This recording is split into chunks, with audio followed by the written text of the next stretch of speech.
So I just wanted to show you how the cloning's going. I've been having the same problem with the water temperature in these aeroponic systems that I'm doing at the moment. And I did put some mycorrhizae in here as well. Now if you look under here, nearly everything is rooting, just about, and this is about 8-9 days in. So I've managed to put some ice into this water here, and of course the pump's creating heat in the water as well as it's pumping, but I have this on 15-minute intervals, 15 on, 15 off, to try and keep the temperature cooler. But all the time's rooted, well, nearly. There's a better than 50% ratio there now.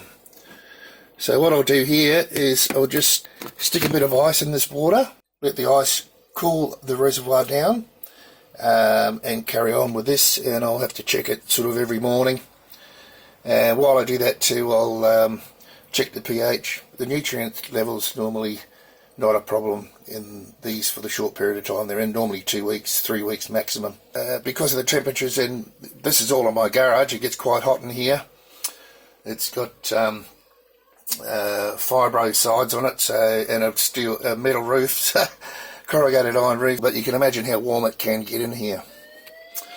So yeah, good, happy about that. Mint,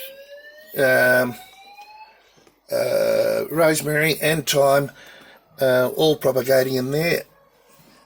Rosemary's been a bit slower, but it's looking good. So I'll get that job done.